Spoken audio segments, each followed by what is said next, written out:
Daily reading for Wednesday, November 19th, 2025. First reading, 2 Maccabees chapter 7 verses 1, 20 to 31. It also happened that 7 brothers were arrested with their mother. The king tried to force them to taste some pork, which the law forbids, by torturing them with whips and scourges. But the mother was especially admirable and worthy of honorable remembrance, for she watched the death of 7 sons in the course of a single day, and bravely endured it because of her hopes in the Lord. Indeed, she encouraged each of them in their ancestral tongue. Filled with noble conviction, she reinforced her womanly argument with manly courage, saying to them, "I do not know how you appeared in my womb. It was not I who endowed you with breath and life. I had not the shaping of your every part, and hence the Creator of the world,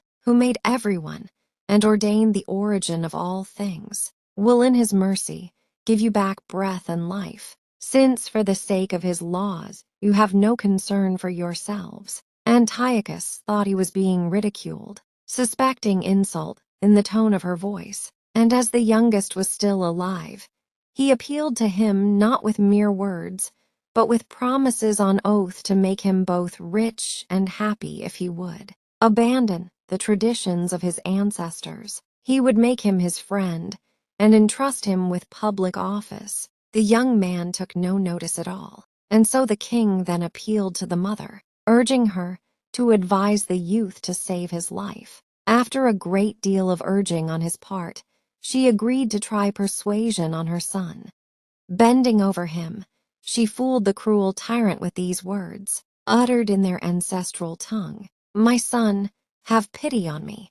I carried you 9 months in my womb and suckled you 3 years, fed you and reared you to the age you are now, and provided for you. I implore you, my child, look at the earth and sky and everything in them, and consider how God made them out of what did not exist, and that human beings come into being in the same way. Do not fear this executioner, but prove yourself worthy of your brothers and accept death, so that I may receive you back with them in the day of mercy." She had hardly finished when the young man said, "What are you all waiting for? I will not comply with the king's ordinance. I obey the ordinance of the law given to our ancestors through Moses. As for you, who have contrived every kind of evil against the Hebrews, you will certainly not escape the hands of God." Gospel, Luke chapter 19 verses 11 to 28.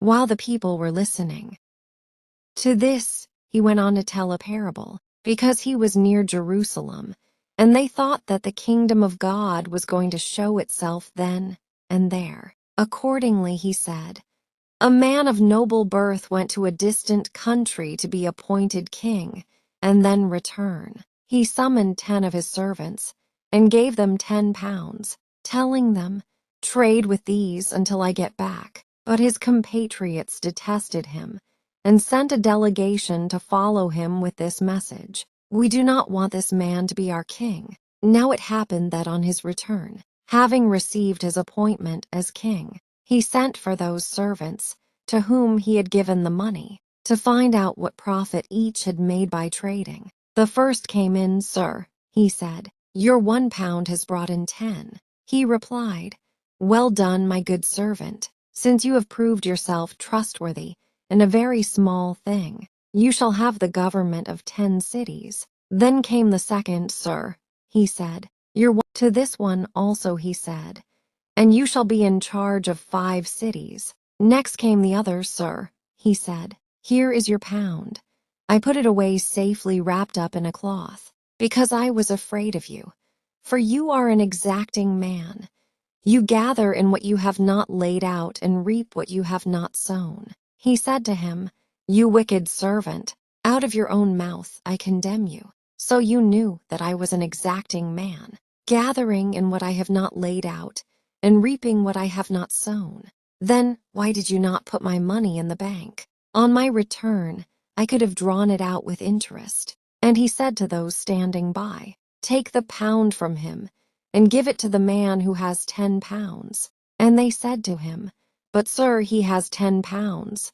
I tell you, to everyone who has will be given more, but anyone who has not will be deprived even of what he has. As for my enemies, who did not want me for their king, bring them here and execute them in my presence." When he had said this, he went on ahead, going up to Jerusalem. The Gospel of the Lord. May God bless you and keep you. Until next time, may his love and mercy be with you always. Subscribe now and join our community of faithful viewers.